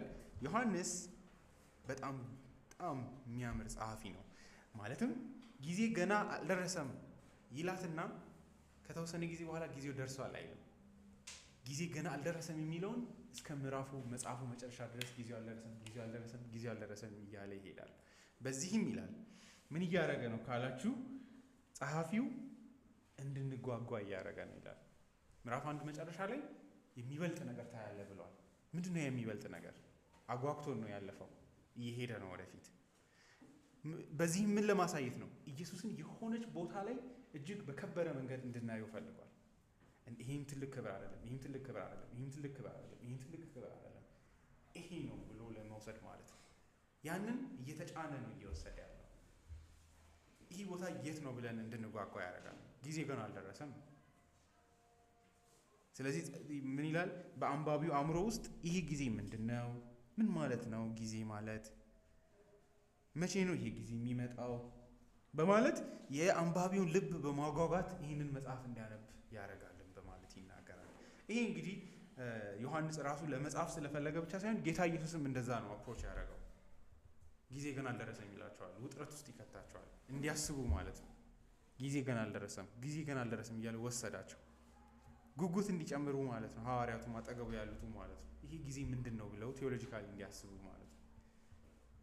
እና የአጻጻፍ ሲግኒፊካንሱ በዚህ ረገድ ይህንን ተሸክሞ ይሄዳል። እንግዲህ ይህንን እንደምታዩት ጊዜ ገና አልደረሰም ብሎ ዮሐንስ ወንጌል ምዕራፍ 2:4 ላይ ይናገራል። ከዛ በኋላ ዮሐንስ ወንጌል ምዕራፍ 7 ቁጥር 30 ላይ ሰዎች እጃቸውን ሊያስቀምጡበት ሊይዙት እንደመጡ፣ ነገር ግን ጊዜው ገና ስላልደረሰ እንዳልያዙት ይናገራል። ምንድን ነው የምታስቡት ይህንን ስታስቡ?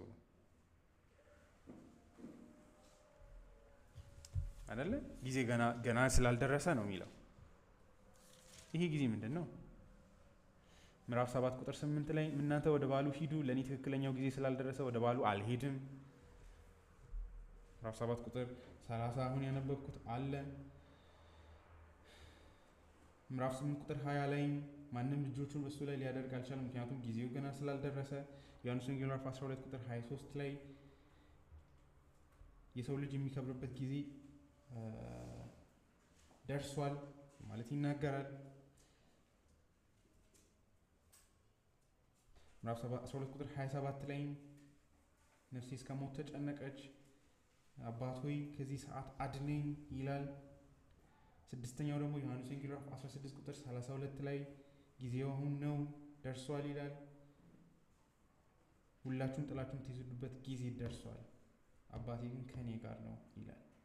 የመጨረሻው እንግዲህ ያለው ዮሐንስ ወንጌል ምዕራፍ 17 ቁጥር 1 ላይ ነው። አባት ሆይ ጊዜው አሁን ደርሷል ይላል መጨረሻ ላይ ማለት ነው። የት ነው ይሄ ጊዜ የደረሰው ካላችሁ መስቀሉ ነው የሚለው። ይህንን ግን ከምን ጋር እያነጻጸራችሁ ብንሄድ ነው የሚያምረው? ውሃውን ወደ ወይን ከመለወጥ የሚያልፍ ክብር ዘአውሮፍ የክብር መገለጥና የእግዚአብሔር ጸጋ ሙላት ያለበት ክስተት፣ ያ የመስቀሉ ክስተት ማለት ነው። ድምቅ ሊያደርገው ፈልጓል። እነዚህ ሁሉ ክስተቶች እንደ ሻዶው እየተዋቸው ማለት ነው። የሚበልጠውን ታያለህ። መጨረሻ ያ ሰዓት ደረሰ። በዚህም ክርስቶስ መስቀል ፊት ትንሽ ጊዜ እንድንወስድ ስለፈለገ የክብር ጊዜው ነው።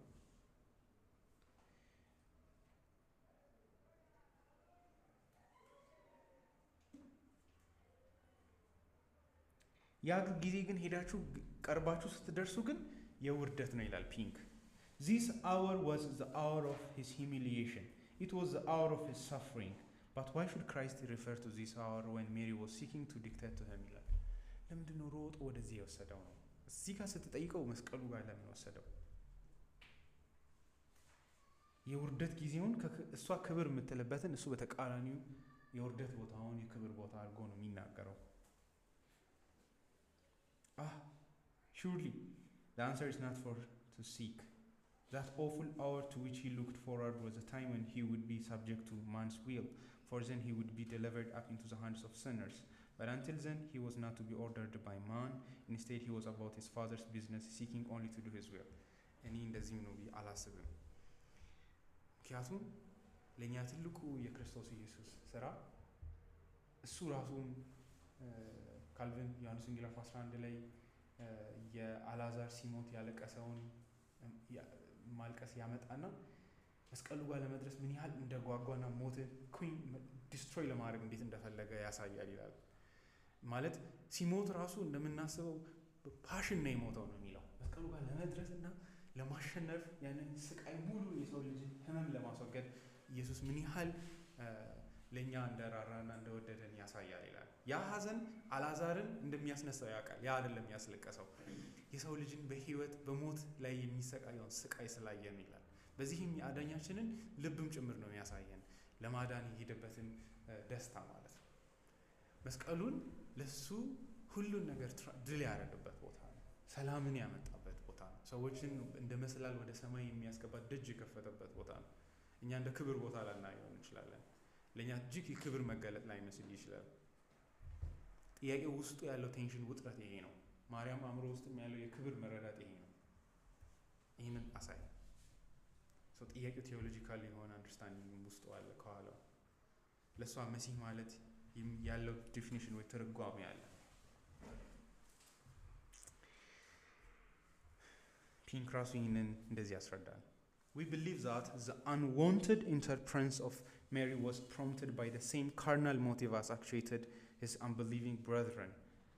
የማርያም እንግዲህ ዮሴፍ ሌሎች ልጆችም ዮሐንስ ወንጌል ምዕራፍ 7 ላይ ጌታ ኢየሱስ እንዳላመኑት እናያለን። እነሱም ኦፈር ያደረጉት እንትን ምንድነው የሰጡት እድል ሂድ ጉባኤ ላይ ወጥተህ ራስህን አሳይ።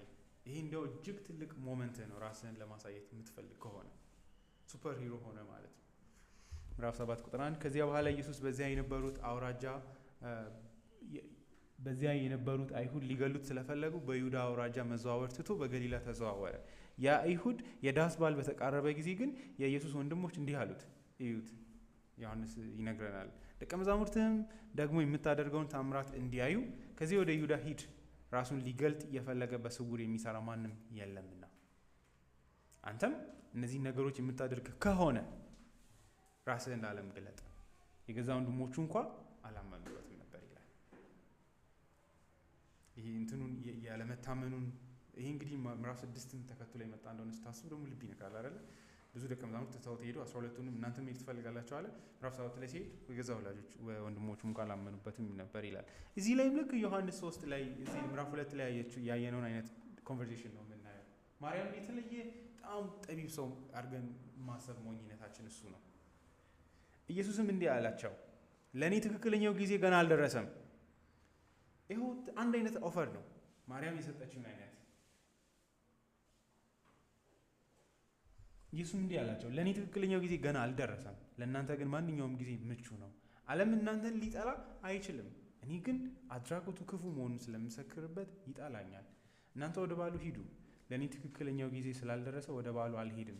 ይህን ብሏቸው በገሊላ ቆየ። ይሁን እንጂ ወንድሞቹ ወደ ባሉ ከሄዱ በኋላ እርሱም በግልጥ ሳይሆን በስውር ወደ ባሉ ሄደ። በባሉም ላይ አይሁድ ያ ሰው የት አለ እያሉ ይፈልጉት ነበር ይላል። ዮሐንስ ምን እየተናገረ ነው? አሁንም ቴዎሎጂካል ዲፊኒሽኑን ነው እየተናገረ ያለው። ስለ ጊዜ አይደለም የሚያወራው፣ ምክንያቱም ሄዷል እዚህ ላይ እንደምታዩት። ስለዚህ ምን እያለ ነው ዮሐንስ? ኮምፒቲንግ የሆኑ ሁለት መረዳቶችን እያሳየ ነው። ለእነሱ ክብር ማድረግ ያለበት አንተ የምር መሲህ ነኝ አስቡ።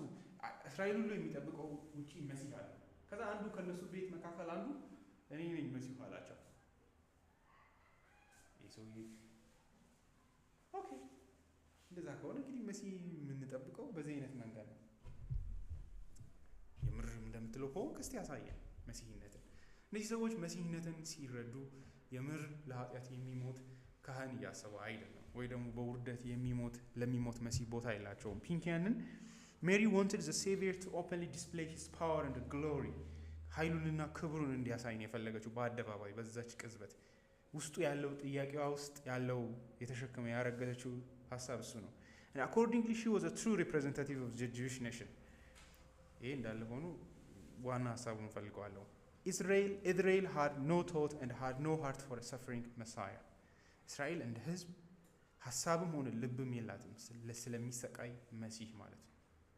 What they desired was one who would immediately set up his kingdom here on earth። የነሱ ጥያቄያቸው እንጀራ ነው።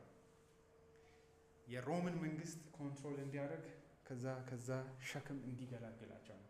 መንፈሳዊ ጥያቄ የላቸውም። የኃጢአት ጥያቄ አይደለም ያለባቸው። የእግዚአብሔርን ፊት አይተን አናውቅም ማን ነው የሚያሳየን የሚል ጥያቄ አይደለም ያላቸው እነዚህ ሰዎች። ለእነሱ የህይወታቸው ትልቁ ችግር ከሮም ጭንቀት መገላገል ነው። ስለዚህ ማድረግ ያለበት ነገር ለእነሱ ያ ነው። ዮሐንስ ወንጌል ምዕራፍ 6 ላይ የምታዩት እሱ ነው። ፖለቲካሊ ነው የሚያስቡት። እንጀራ እንዳበላቸው መሲህ ነው አሉ።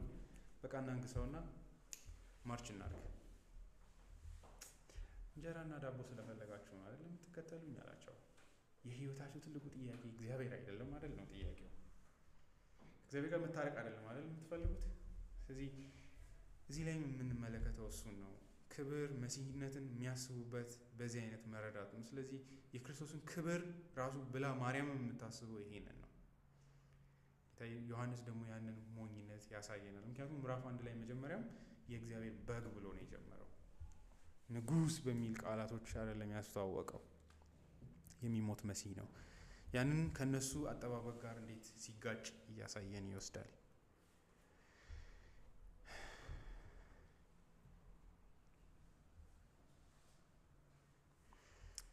ስለዚህ thus in Mary's ignorance at the time of the real character of Christ's mission, in her untimely longing for him to openly display his power and the glory, and in Christ's word of rebuke to her, what I have to do with thee, we have added evidence of the typical significance of this and at the Cana marriage feast, the setting aside of Israel after the flesh.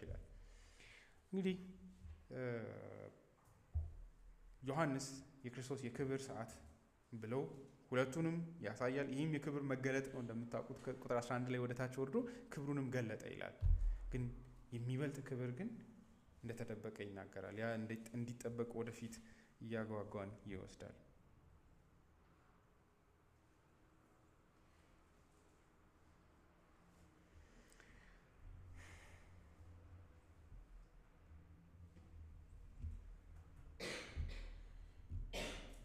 እናቱም በዚያ የነበሩት አገልጋዮች የሚላችሁን ሁሉ አድርጉ አለቻቸው። ይህንን እንዳላት ቁጥር 5 ላይ የሰጠችው ምላሽ ይሄ ነው።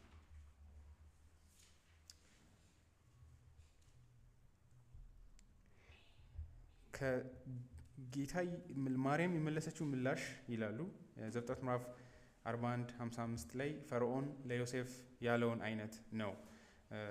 ሰዎች መጥተው ምግብ ጠፋ እንዲህ ሲሉ እሱ የሚላችሁን አድርጉ ብሎ ወደ ዮሴፍ ነው ያዞረው። ልክ የማርያም ንግግር ያንኑ ይመስላል በማለት ይናገራሉ። በዚህም ዮሴፍ የረሃብ መፍትሄን እንደሰጠ እናውቃለን። ጌታ ኢየሱስም ለዚህ ነገር መፍትሄ እንደሆነ አውቃለች። ስለዚህ ጥያቄው ምንም ነገር አልተናገረችም። ይሄ ነው ምላሹ አይሆንም። ይሄ እጅግ የሚገርም የክርስቶስን ማንነት ያሳየናል። እሷ ራሱ እንደምታመልከው ማለት ነው። ዝቅ ብላ እንዳለች ከሱ በታች። ፒንክ his mother said unto the servants ብሎ ኮት ያደረገውና this is very beautiful. Mary meekly accepted the Lord's rebuke. የጌታ ኢየሱስን ግሳጼ በየዋህነት ዝቅ ብላ የተቀበለችው። recognized his right to act as he pleased. እንደወደደ የመሆን ስልጣን ያለው አካል እንደሆነ ተቀበላለች። and left the matter entirely in his hands. ከዛ በኋላ እጇን ያወጣችው አይደል? ሊትራሊ አላወራችው። ከዛ እንዴት ነው ማድረግ ያለብን ዲስከስም አላደረገችም። ቦታዋን እጇን አውጥታ ሄደች። which is amazing አይደል? ስልጣንን በትክክል ሪኮግናይዝ እንዳደረገች እናያለን። ከዛ በኋላ ነገሩ ውስጥ ኢንጌጅ አላደረገችም። ላይክ እንደዚህ መሆን አለበት እንዲያድርጉ ብላለች። ጀስት ሚዳችሁን ሁሉ አድርጉ ብላ ሄደች።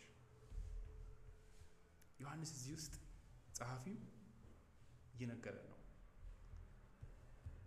የማርያምን ምስክርነት ለኢየሱስ ክርስቶስ ልክ እንደ መጥምቁ ዮሐንስ ማለት ነው።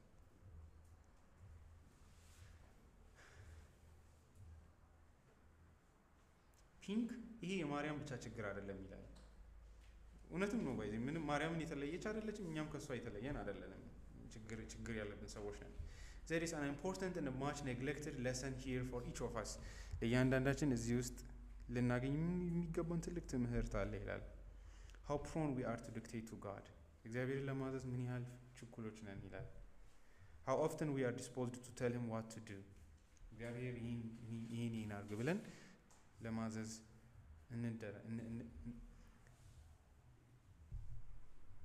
እንቸኩላለን። This is only another evidence of that detestable self-will which still operates in the believer, unless divine grace subdues it. Our plain duty is to commit our way unto the Lord and then leave Him to supply our need in His own good time and manner ይላል። ጸሎታችንም ላይ እንድናስተውል ጥሩ ነው ይሄ ይላል። ለእግዚአብሔር ይሄን አድርግ፣ በዚህ መንገድ ሂድ አይባልም። በዚህ መዝሙር መጽሐፍ ላይ ዳዊት በጣም የሚገርም የጸሎት ፎርሙላዎችን ነው የሚያሳየው። ማለትም ለእግዚአብሔር ብዙ ጊዜ መንገዶችን አይጠቁመውም። በዚህ ይሄን መፍትሄ ስጥ ይሄን አይልም። ኮዙን ብቻ ነው ያለበትን አስቸጋሪ ሁኔታ ብቻ ተናግሮ ተመልከት ብቻ ብሎ ይዘጋል። ማርቲን ሄንሪ ይህን በጣም ማየት አለብን ይላል። ጸሎታችንን በደንብ በጥንቃቄ ማሰብ አለብን። ሰጀሽን አይሰጥም ጸሎት ላይ። ይሄ ችግር ስለገጠመኝ እሷን መፍትሄ ስጠኝ። እሱ ጸሎት አይደለም፣ ምክር መስጠት ነው ለእግዚአብሔር። ጸሎት ያላችሁበትን አስጨናቂ ሁኔታ መናገር፣ ከዛ የፈለገውን መንገድ እንዲወስን ለእግዚአብሔር መተው ነው። ስለዚህ እኛም እንደዛ ሆነን ለእግዚአብሔር አቅጣጫዎችን እንጠቁማለን። አስቸጋሪ የሆኑ ክስተቶች ሲከሰቱ በዚህ መንገድ ሂድ፣ ይሄ ነው ጥሩ መፍትሄ እያለን እንናገራለን ይላል። ስለዚህ ማርያም አምላክ ፊት ለፊቷ እንዳለ አለማሰቧ ነው ትልቁ ስህተቷና የታረመችውን በዚህ ነው። በዚህም የጌታ ኢየሱስ ክርስቶስን ክብር እያሳየን ነው። እናቱ ራሱ ከእሱ ጋር ሪሌት የምታደርገው በዚህ መንገድ ነው እያለ ነው። አምላክዋ ነው እያለ ነው። ይህ ትልቅ ነገር ነው ብዬ አስባለሁ። በዚህም አንድ የተረዳችው ነገር አለ። እያላት ያለው ምንድን ነው? ችግሩን ስላላየሁት አይደለም ነው አይደለ? but she realized also that ያንን የምናውቀው በምንድን ነው ካላችሁ ተስፋ አልቆረጠችም። ምክንያቱም ሚላችሁን አድርጉ ብላ ነው ሄደችው። ምክንያቱም ስቲል ሶሉሽን እንዳለ ታውቃለች። ስለዚህ ልዩነቱ ያ የተከሰተው ነገሩን በምትረዳበት መንገድ እንጂ ነገሩ ችግሩ መፍትሄ መሆኑን አላጣችም። በትክክል መሲህ መሆኑን ተረድታለች። በእምነትም ያ ቦታው እንደሆነ ማውቃለች። ልዩነቱ ግን ቀድማ ባሰበችው ሀሳብ ላይ ነው።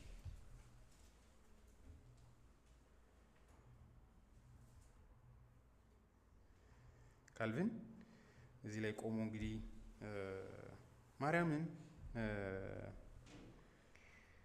በጊዜው ያሉ ሮማን ካቶሊኮች እንግዲህ አሁንም ያሉ ተዋህዶችም እንደዛ ናቸው። how necessary this warning became ይሄ ማስጠንቀቂያ እጅግ አስፈላጊ ነው። in consequence of the gross and disgraceful superstitions which followed afterwards as too well known ሁላችንም እንደምናውቀው ተከትሎት የመጣውን ሱፐርስቲሽን እናውቃለን። ማርያም የሰማይ ንግስት ተደርጋ ተስላለች። ተስፋ፣ ህይወት፣ ድነት ለዚህ ዓለም ተደርጋ ተስላለች ይላል። for Mary has been constituted the queen of heaven, the hope, the life, the salvation of the world. And in short, their fury and madness proceeded so far that they stripped Christ of his spoils and they left him almost naked ይላል። በሮማን ካቶሊክ ቲዮሎጂ ውስጥ ኢየሱስ ክርስቶስ ድል አድርጎ ያመጣቸውን የጦርነት አኮምፕሊሽመንቶችን በሙሉ ከእጆቹ ተወስደውበት እርቃኑን የሆነ ኢየሱስ ነው የሚሰጡት። አንዳች የሌለውን ጸጋ በርሱ ውስጥ የሌለውን ድነት በርሱ ውስጥ የሌለውን ኢየሱስ ነው የሚሰጡት። ባይሆን ለድነትና ለጸጋ ማርያም ጋር ይጠቁሟቸዋል። ኢየሱስ ሕፃን ልጅ ሆኖ እጇ ላይ ተቀምጦ እሷ ደግሞ ትልቅየዋ ሴት አለች። ሄልፕለስ የሆነ ልጅ እጇ ላይ።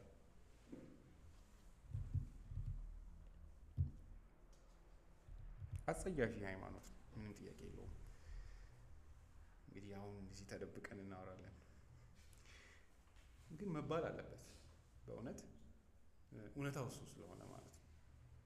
የሚዘገንኑ መዝሙሮች ናቸው ያሏቸው ስለ ማርያም። ኢየሱስ ለእነሱ ምንም አይደለም። ይሁን ኢየሱስ ይላል ከተባለ በእንጤ ነው እንዲህ ይባላል። አስባችኋል? ያ እንደ አንድ ወንጀል ሲታይ ማለት ነው። እንዲህ በጣም የሚያስቅ ነገር ነው። ስለዚህ ኢየሱስን ማመን ማለት ኢየሱስን በወንጌል ውስጥ ቅድም እንዳልነው እውነተኛ በሆነ መንገድ ማመን ነው። And when we condemn those horrid blasphemies against the Son of God, እኛ እነዚህን እጅግ አጸያፊ የሆኑትን እነዚህን ስድቦች በእግዚአብሔር ልጅ ላይ የሚደረጉትን ስንቃወም ስንኮንን እኛን ፓፒስቶች calls us malignant and envious ቀንተው ነው ይሉናል። And what is worse, they maliciously slander us a dearly false to the honor of the Holy Virgin ይላል። ለቅድስቲቱ ማርያም እኛን እንደ ጠላቶች ናቸው ለማርያም ብለው ይናገራሉ።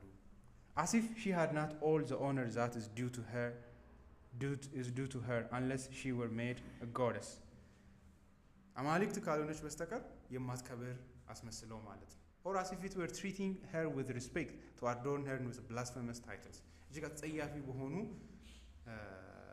ስሞች እሷን ይከቧታል ይላል። አጸያፊ ነው ለማርያም አይደለ? አምላክ አድርጎ እሷን መሳል፣ ያንን ስም መስጠት and to substitute her in the room of Christ. በክርስቶስ ኢየሱስ ቦታ እሷን የክፍል ላይ ያስቀምጣሉ። The papists therefore offer grievous insult to Mary. ለማርያም እጅግ ክፉ የሆነ ስድብ እንበለው ነው እየሰጡ ያሉት። In order to disfigure her by false praises they take from God what belongs to him ይላል። ከንቱ እሷን በማወደስ ለእግዚአብሔር የተገባውን ክብር ይወስዳሉ። ለዚህ ነው እንግዲህ ክብር ለእግዚአብሔር ብቻ ሰው ላይ የምንለው። ለማርያምም አይደለም። ዱሊያና ምን ነበር የሚሉት? ሁለት አይነት አለ ብለው ማለት ነው። አክብሮትና አምልኮ ይለያያል ብለው ማለት ነው። በመሰረቱ አክብሮት አምልኮ እኮ ነው ይላል ካለን። ምንድን ነው አምልኮ ታዲያ አክብሮት ካልሆነ በስተቀር ይላል። እኔ ለማርያም አክብሮት ነው የሰጠሁት እንጂ አምልኮ አይደለም ይላል። ክብር የተገባው ለእግዚአብሔር ብቻ ነው። አድናቆት የተገባው ለእግዚአብሔር ብቻ ነው። ካልቪን እንደውም ኢንስቲትዩት ላይ ስለ ጸሎት ሲያወራ ወደ ማርያም ይጸልያሉ አለና ይሄ ከየት የመጣ ነው ካላችሁ ኢየሱስ ክርስቶስ ስጋ መሆኑን ካህን መሆኑን ካለማወቅ ነው ይላል። ወንጌልን ካለማወቅ ነው ይላል። ስለዚህ እነዚህ ሰዎች የወንጌል ችግር ነው ያለባቸው። ጌታ ኢየሱስን በወንጌል ውስጥ ያለውን ስለማያውቁ ነው።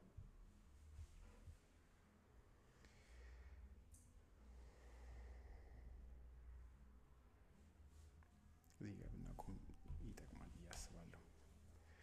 እግዚአብሔርን ስለ ኢየሱስ ክርስቶስ ታላቅነት አመስግነን እንዘጋለን።